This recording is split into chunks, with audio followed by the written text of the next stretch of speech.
the no contact rule after a breakup. I had an old video on this, but it's time for an update. So what is the no contact rule? It's primarily for dating couples who have broken up. It does have some use in marriage situations when the other person has left physically, they've left the location and they say they don't want to be together with you, but that's not what this video is about. I have a video for married couples called Strategic Contact, and you can look that up after this video. But no contact is when the other person's broken up with you and you've told them, I don't want this breakup. I want to be with you. And sometimes you do that over several days because it's shocking and you keep wanting to contact them because it doesn't make any sense. You want to plead your case. You want to say we're good together and you love them and you want them back, but they're not hearing it. Their answer is the same. They might even get a little bit upset. And so the sooner that you can back away and give them the breakup, which is what no contact is. You're giving them the breakup. They say, I want the breakup. You say, I don't. But in that situation, you can't say, well, you get a vote and I get a vote. Oh, it's a tie, so we have to stay together. That's not how it works. You can't force the other person to do this. And you have to show them that you don't think you can force them and that you're not trying to force them, that you will graciously bow out if that's what they're wanting you to do. No contact is showing them that you won't stay where you're not welcome. They have removed the welcome mat in their life for you. And that's when you need to be aware enough and be socially intelligent enough to realize you are not welcome anymore. And it's very difficult. But it's one of the ways that you can actually help them to experience the consequences of their actions. And I'm going to talk about that more in point number 2. But no contact is where you do not text them, you do not like a post on social media, you don't watch their stories because they know you're watching, you don't go see them, you don't send them a letter, you don't send them a gift, you don't do anything. It's almost as though there's no signs of life on your side. You are not initiating any kind of contact or interaction with them. That is no contact. Now to number 2, why it works. No contact works a lot.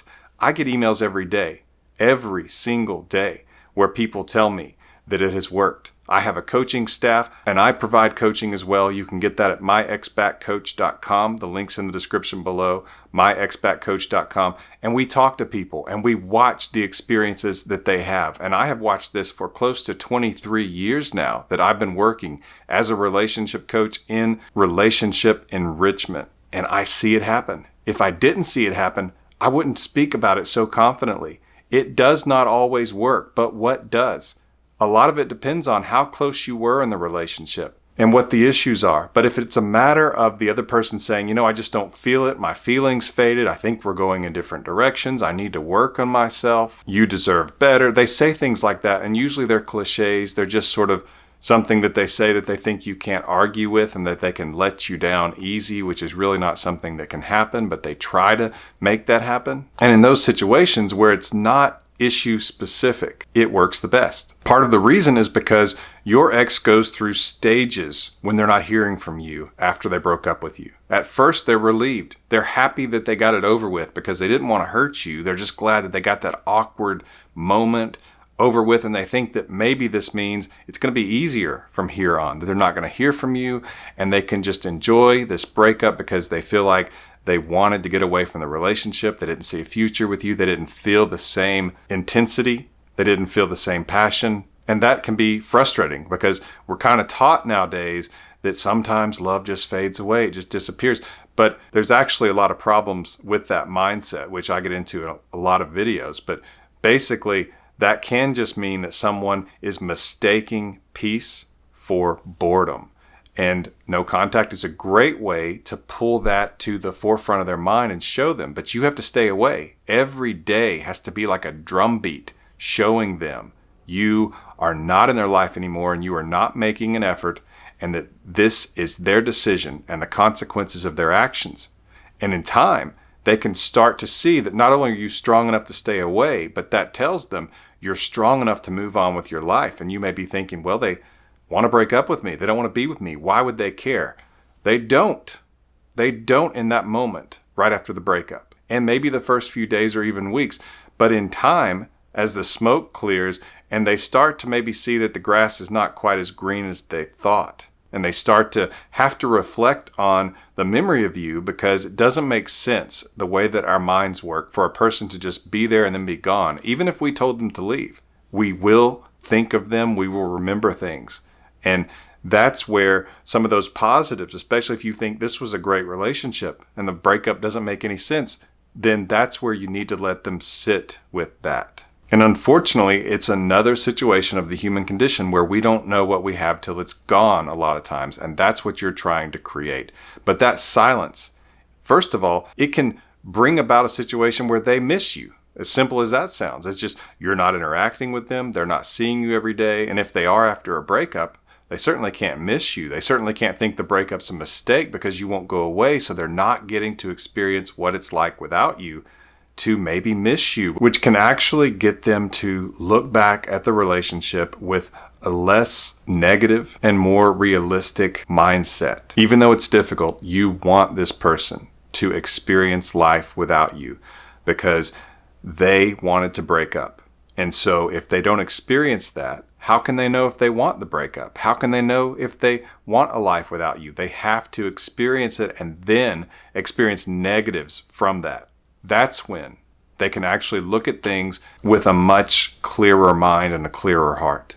Plus, it shows them that you're a good listener because you've heard what they've said, and that you can respect their decision, that you're not going to just try to force your way in. And sometimes when someone breaks up with you, maybe they'll block you, and people will think, well, then I'll go another way. I'll try this other app, or I'll try this old email address that maybe still works, or I'll send a letter. But that's really against what they're trying to do. If they're blocking you, they don't want to hear from you. So they're not going to appreciate that you found another way to contact them. It's sort of like if someone goes into a room and they close the door and lock it, you'll think, okay, they don't want to be bothered. They want to be alone right now.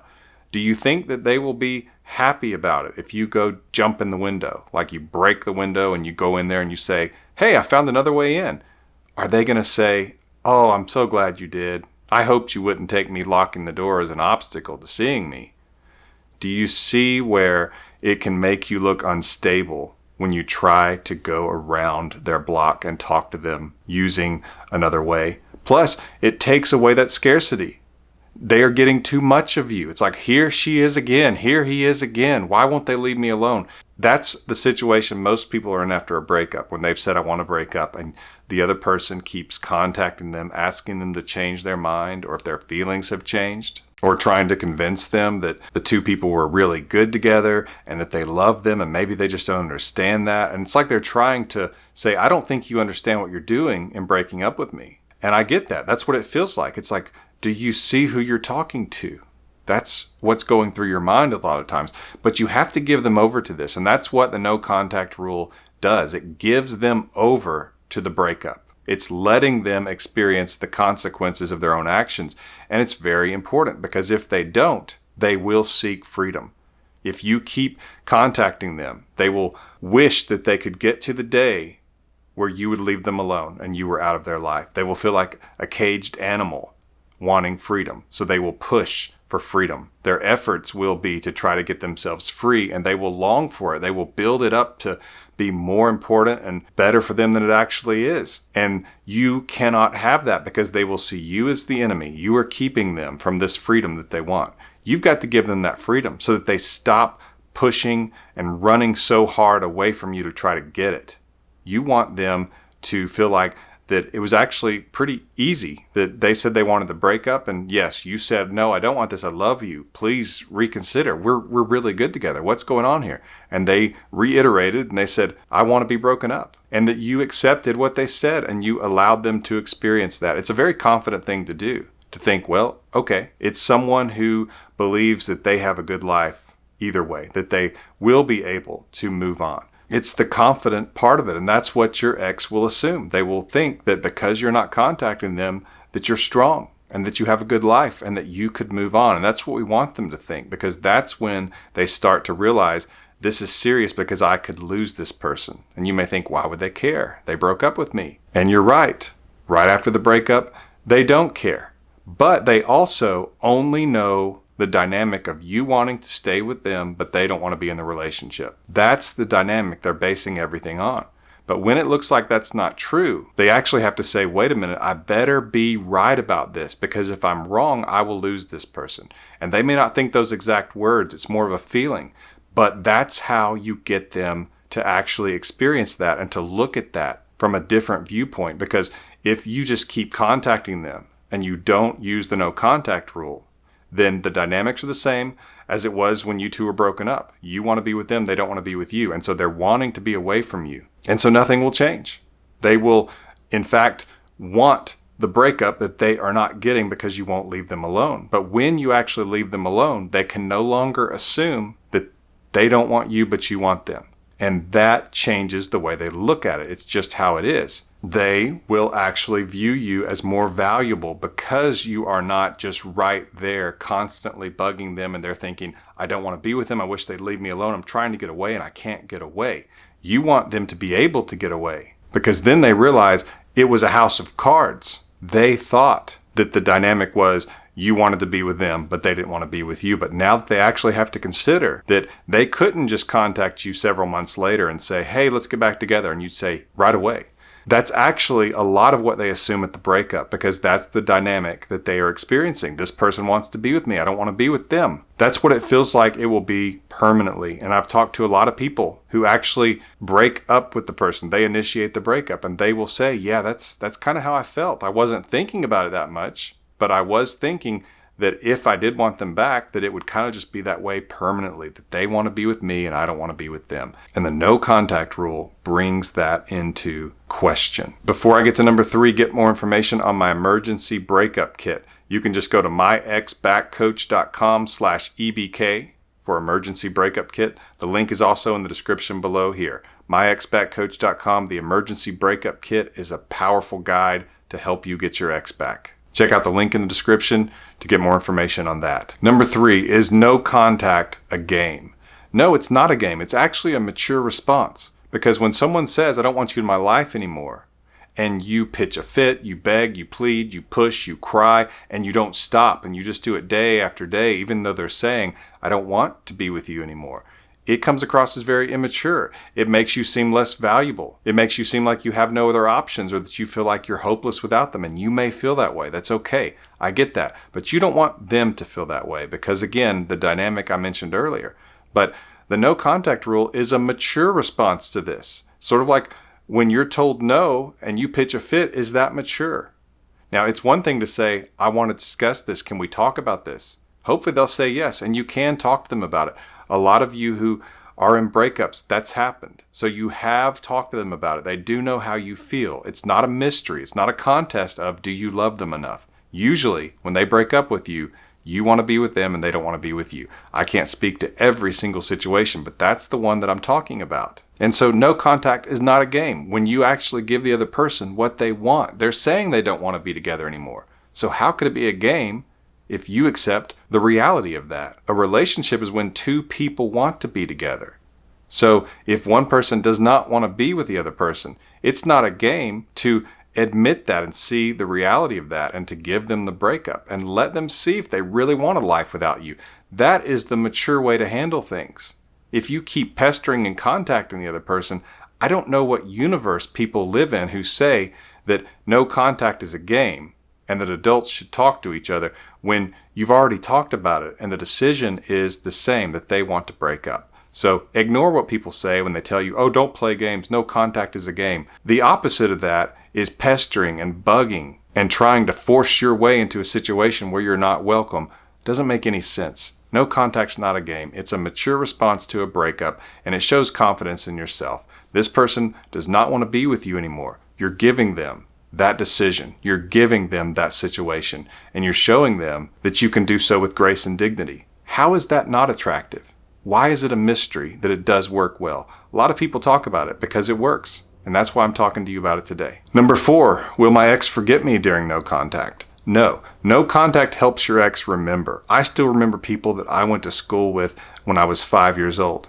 They're not going to forget about you, but they have forgotten about you if they broke up with you. They've forgotten the two of you together. And so actually not having you, it's not so much that it's the absence of your presence. but that it's the presence of your absence. That's what they notice. You're not there. They're not getting those texts from you. And when their phone vibrates and they look at it, they're used to seeing you as the one texting them. At least one of the people, hopefully the person who texted them the most or communicated with them the most. But when they stop seeing that, when their expectations no longer align with reality, and it takes some time before they stop expecting to hear from you, it can mess with them some. It can actually cause disappointment, because when we expect something and it doesn't happen, there's a little bit of disappointment because our minds, our brains want to be right. And so it's not that they will forget you. It's that no contact actually helps them remember, because they notice your absence. They see that you're not chasing them. And since they're not pushing as hard to get away, they actually have to kind of sit with that and see how they really feel about that. And that's what you have to do. And just the simple fact that they're not hearing from you makes them assume things. They assume you are moving on with your life. They assume you're doing pretty well, or else you'd be reaching out to them. They assume that you're strong enough to stay away. And that's what gets their mind thinking. Number 5, will they think you don't care? Well, it actually doesn't matter at this point, because at the start, right after the breakup, they don't care if you don't care, because they just want to get away. Give them a few weeks. They have to get out of that relief stage, and then they can start looking at the situation. Will they think you don't care? Well, if you said to them that you wanted to be together, that you disagreed with the breakup, and you tried to talk them out of it, why would they think that? They already know that you care. We actually want them to wonder how much you still care, and if maybe the breakup actually hurt their chances with you. That can be how you really create some preoccupation, is when they start thinking, could I get this person back? You see how that's such a dynamic change? Even though it might bother you a little bit, because you may be thinking, oh, I don't want them to think that they can't get me back, because maybe then they won't try. That's usually not the case either, because usually if you have the intimacy with someone of a relationship, and we're talking about a relationship that was at least 6 months or more, usually the longer the better, and it's representative of intimacy between the two people. That means that they know the facts and the feelings of this other person's life. If that was there, it's going to impact them when they're not hearing from you, because they will remember, they will notice. It's a big change in their life. It's not something they're going to forget. And if they are concerned that maybe they couldn't get you back, because they have that intimacy, that memory of the intimacy with you, they still feel like they could reach out even though they haven't heard from you. That's usually the case. I can't speak to every single situation, but from what I have seen, usually if the other person is concerned about your level of care for them after they broke up with you, usually it creates effort on their part after a certain amount of time. And we're again talking about a situation where there was a good relationship, where you have positive memories together, where there was love. This person was really in love with you. They did see a future with you at one point. Those are the ones that have the highest odds of no contact working to get an ex back. And though it can be difficult, the no contact rule is your best bet when the other person broke up with you, because if they are in the mindset that they want the breakup and you will not go away, they will be seeking the breakup. They will be seeking your absence until you give it to them. And so if you're not giving that to them, if you won't leave them alone, you are just a source of frustration, not someone they can be attracted to. That's why it doesn't work when you beg and plead and pester and won't go away. Your best chance is to give them the breakup and give them the chance to actually realize they don't want the breakup, they miss you, and they made a big mistake. Here in the end screen, there's an important video I suggest you watch on your ex's perspective during no contact. It's a great video. You can click on it here at the end screen. I think it will be helpful and informative to you. Be sure to get more information on my emergency breakup kit. Like this video if it helped you out some, and leave a comment about what's going on with you and any questions you might have about this content. This has been Coach Lee, and as always, thank you for watching.